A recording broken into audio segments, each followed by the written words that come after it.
हरे कृष्णा। आप सभी का दिन शुभ और मंगलमय हो। सूर्य पुत्र भगवान शनि देव को न्याय और कर्मों का देवता माना जाता है। 9 ग्रहों के समूह में इन्हें सबसे क्रूर और गुस्सैल माना गया है, लेकिन ऐसा हर किसी के साथ नहीं होता।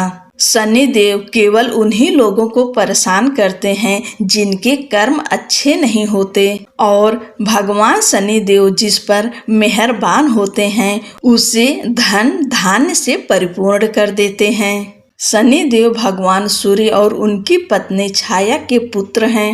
उनकी दृष्टि से सभी जीवों को उनके कर्मों का फल मिलता है, चाहे वह राजा हो या रंक। शनि देव की महिमा का वर्णन कई पुराणों और धार्मिक ग्रंथों में मिलता है। उनकी कथा अत्यंत रोचक और शिक्षाप्रद है। चलिए कथा का श्रवण करते हैं। एक समय में स्वर्ग लोक में सबसे बड़ा कौन के प्रश्न पर 9 ग्रहों में वाद विवाद हो गया। निर्णय के लिए सभी देवता देवराज इंद्र के पास पहुँचे और बोले, हे देवराज, आपको निर्णय करना होगा कि हम में से सबसे बड़ा कौन है। देवताओं का प्रश्न सुन इंद्र उलझन में पड़ गए। फिर उन्होंने सभी को पृथ्वी लोक में राजा विक्रमादित्य के पास चलने का सुझाव दिया। सभी ग्रह भूलोक राजा विक्रमादित्य के दरबार में पहुँचे। जब ग्रहों ने अपना प्रश्न राजा विक्रमादित्य से पूछा तो वह भी कुछ देर के लिए परेशान हो उठे, क्योंकि सभी ग्रह अपनी अपनी शक्तियों के कारण महान थे। किसी को भी छोटा या बड़ा कह देने से उनके क्रोध के प्रकोप से भयंकर हानि पहुंच सकती थी। अचानक राजा विक्रमादित्य को एक उपाय सूझा और उन्होंने विभिन्न धातुओं जैसे सोना, चांदी, कांसा, तांबा, सीसा, रांगा, जस्ता, अभ्रक व लोहे के 9 आसन बनवाए। सबसे आगे सोना और सबसे पीछे लोहा का आसन रखा गया। उन्होंने सभी देवताओं को अपने अपने आसन पर बैठने को कहा। उन्होंने कहा, जो जिसका आसन हो ग्रहण करे। जिसका आसन पहले होगा वह सबसे बड़ा तथा जिसका बाद में होगा वह सबसे छोटा होगा। चूंकि लोहे का आसन सबसे पीछे था, इसलिए शनि देव समझ गए कि राजा ने मुझे सबसे छोटा बना दिया है। इस निर्णय से शनि देव रुष्ट होकर बोले, हे राजन, तुमने मुझे सबसे पीछे बैठाकर मेरा अपमान किया है। तुम मेरी शक्तियों से परिचित नहीं हो। सूर्य एक राशि पर 1 महीने, चंद्रमा 2 महीने 2 दिन, मंगल 1.5 महीने, बुध और शुक्र 1 महीने, बृहस्पति 13 महीने रहते हैं। लेकिन मैं किसी भी राशि पर 2.5 वर्ष से लेकर 7.5 वर्ष तक रहता हूँ। बड़े बड़े देवताओं को मैंने अपने प्रकोप से पीड़ित किया है। अब तू भी मेरे प्रकोप से सावधान रहना। इस पर राजा विक्रमादित्य बोले, जो कुछ भाग्य में होगा देखा जाएगा। इसके बाद अन्य ग्रहों के देवता तो प्रसन्नता के साथ चले गए, परंतु शनि देव बड़े क्रोध के साथ वहां से विदा हुए। कुछ समय बाद जब राजा विक्रमादित्य पर 7.5 की दशा आई तो शनि देव ने घोड़े के व्यापारी का रूप धारण किया और बहुत से घोड़ों के साथ विक्रमादित्य की नगर पहुँचे। राजा विक्रमादित्य उन घोड़ों को देखकर एक अच्छे से घोड़े को अपनी सवारी के लिए चुनकर उस पर चढ़े। राजा जैसे ही उस घोड़े पर सवार हुए, वह बिजली की गति से दौड़ पड़ा। तेजी से दौड़ता हुआ घोड़ा राजा को दूर एक जंगल में ले गया और फिर वहां राजा को गिराकर गायब हो गया। राजा अपने नगर लौटने के लिए जंगल में भटकने लगा, पर उसे कोई रास्ता नहीं मिला। राजा को भूख प्यास लगाई। बहुत घूमने पर उन्हें एक चरवाहा मिला। राजा ने उससे पानी मांगा। पानी पीकर राजा ने उस चरवाहे को अपनी अंगूठी दे दी और उससे रास्ता पूछकर जंगल से निकलकर पास के नगर में चल दिए। नगर पहुंचकर राजा एक सेठ की दुकान पर बैठ गए। राजा के कुछ देर दुकान पर बैठने से सेठ की बहुत बिक्री हुई। सेठ ने राजा को भाग्यवान समझा और उसे अपने घर भोजन पर ले गया। सेठ के घर में सोने का एक हार खूंटी पर लटका हुआ था। राजा को उस कमरे में छोड़कर सेठ कुछ देर के लिए बाहर चला गया। तभी एक आश्चर्यजनक घटना घटी। राजा के देखते देखते खूंटी सोने के उस हार को निगल गई। सेठ ने जब हार गायब देखा तो उसने चोरी का संदेह राजा पर किया और अपने नौकरों से कहा कि इस परदेशी को रस्सियों से बांधकर नगर के राजा के पास ले चलें। राजा ने विक्रमादित्य से हार के बारे में पूछा तो उन्होंने बताया कि खूंटी ने हार को निगल लिया। इस पर राजा क्रोधित हुए और उन्होंने चोरी करने के अपराध में विक्रमादित्य के हाथ पांव काटने का आदेश दे दिया। सैनिकों ने राजा विक्रमादित्य के हाथ पांव काटकर उन्हें सड़क पर छोड़ दिया।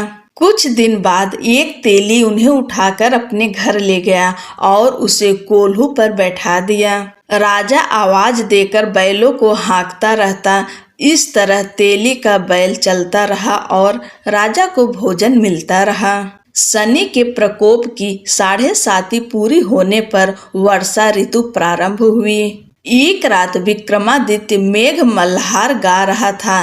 तभी नगर की राजकुमारी मन भावनी रथ पर सवार उस घर के पास से गुजरी। उसने मल्हार सुना तो उसे अच्छा लगा और दासी को भेजकर गाने वाले को बुला लाने को कहा।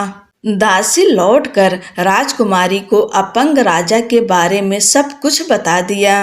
राजकुमारी उसके मेघ मल्हार से बहुत मोहित हुई और सब कुछ जानते हुए भी उसने अपंग राजा से विवाह करने का निश्चय किया। राजकुमारी ने अपने माता पिता से जब यह बात कही तो वह हैरान रह गए। उन्होंने उसे बहुत समझाया पर राजकुमारी ने अपनी जिद नहीं छोड़ी और प्राण त्याग देने का निश्चय कर लिया।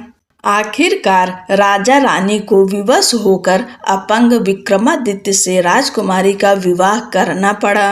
विवाह के बाद राजा विक्रमादित्य और राजकुमारी तेली के घर में रहने लगे। उसी रात स्वप्न में शनिदेव ने राजा से कहा, राजा तुमने मेरा प्रकोप देख लिया, मैंने तुम्हें अपने अपमान का दंड दिया है। राजा ने शनिदेव से क्षमा करने को कहा और प्रार्थना की, हे शनिदेव आपने जितना दुख मुझे दिया है अन्य किसी को न देना।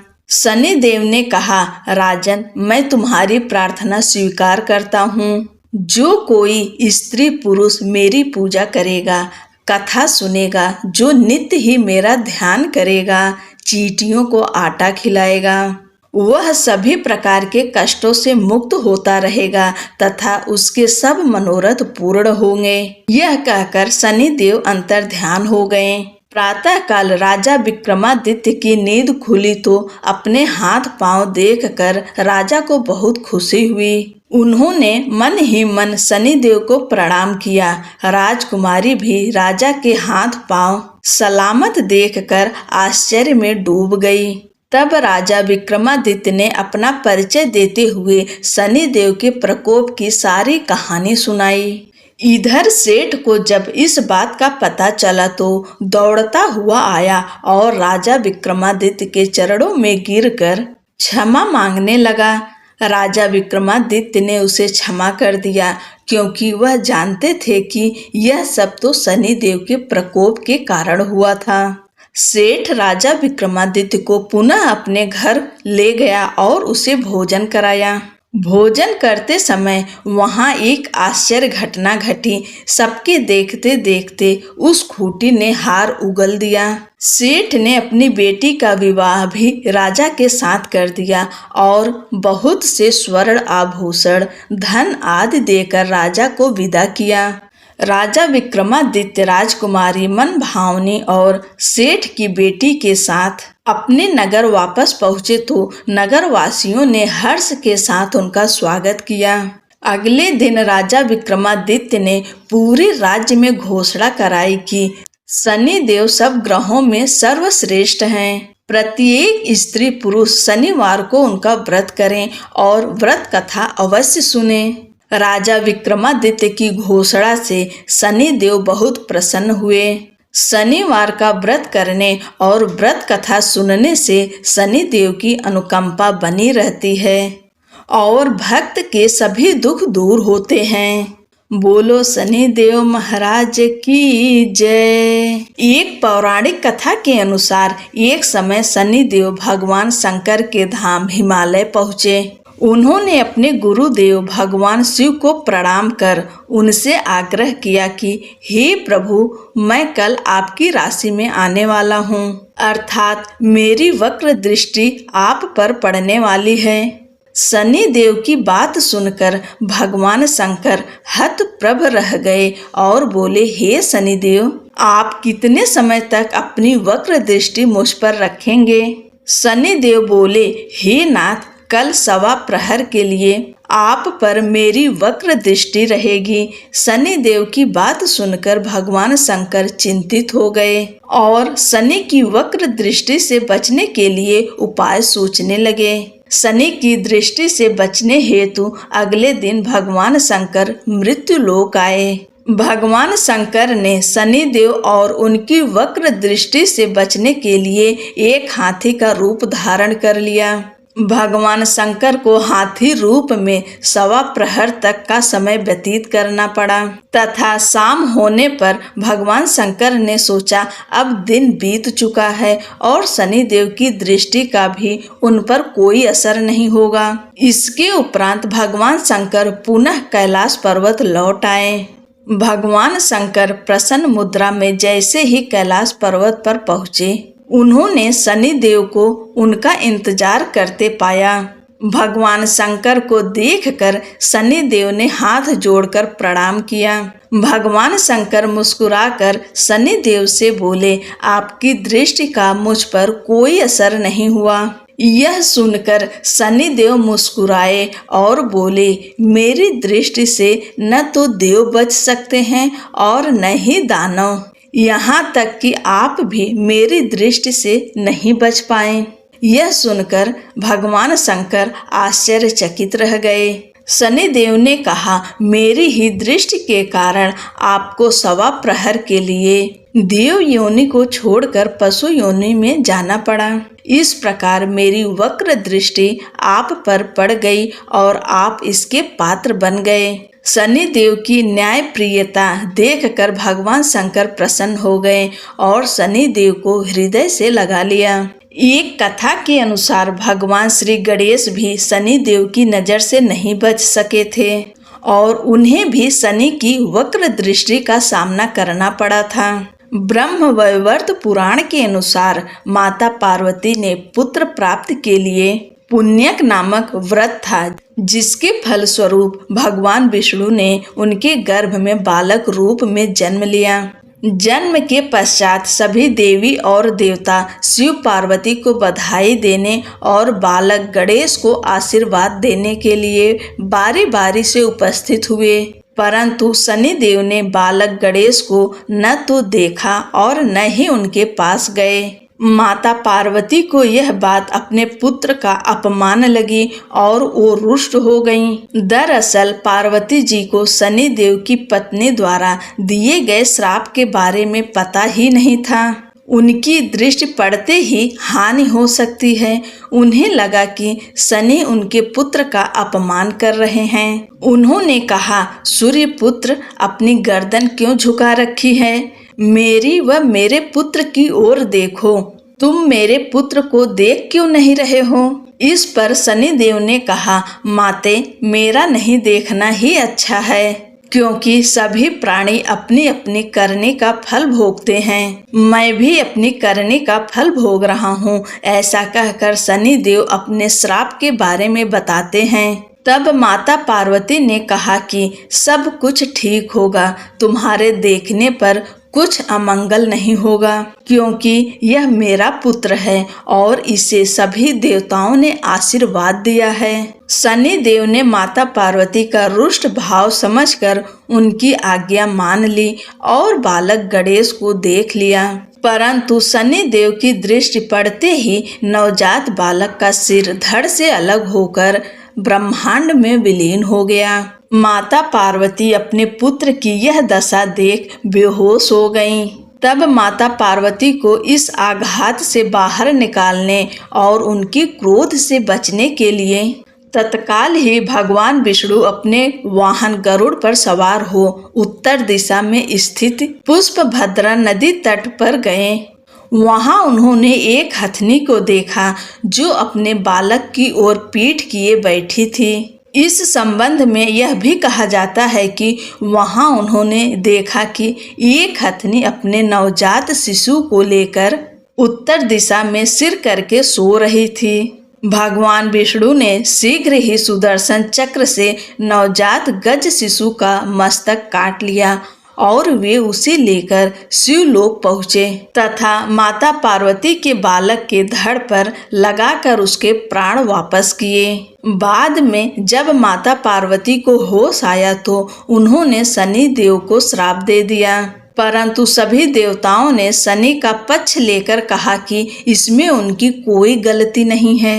आपको तो इन्होंने सारी बात बता ही दी थी कि वे आपके बालक को क्यों नहीं देख रहे हैं, किंतु आपकी जिद पूरी करने हेतु ही शनि देव ने आपके पुत्र को देखा, इसमें इनका कोई कसूर नहीं है। तब माता पार्वती ने शनि देव को क्षमा कर दिया और श्राप को एक पैर की विकलता के रूप में परिवर्तित कर दिया।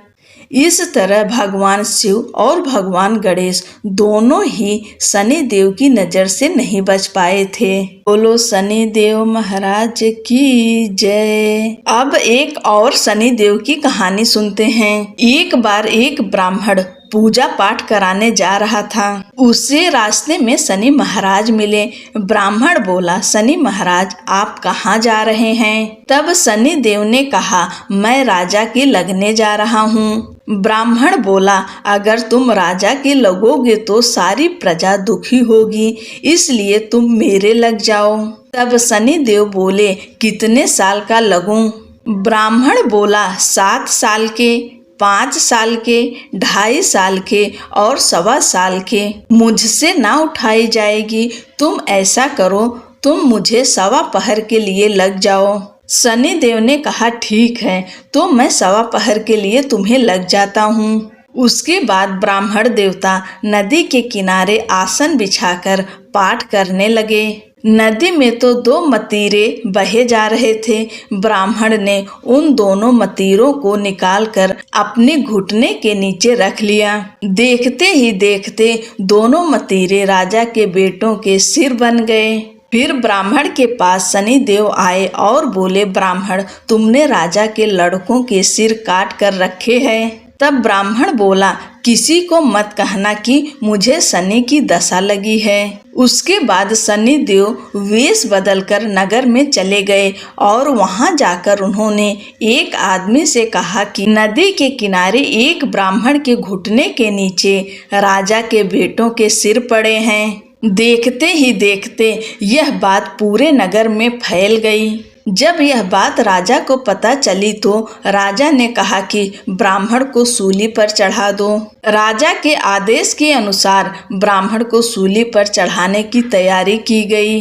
पहले उन्होंने सोने की सूली गढ़वाई। जैसे ही ब्राह्मण को सूली पर चढ़ाने लगे वह टूट गई। इस तरह उन्होंने चांदी की, तांबे की और लोहे की भी गढ़वाई, लेकिन वह सब टूट गई। वह जिस धातु की सूली गढ़वा रहे थे वह टूटती जा रही थी। इतनी देर में 1.25 पहर पूरा हो गया। राजा के बेटे खेलते खेलते घर आ गए।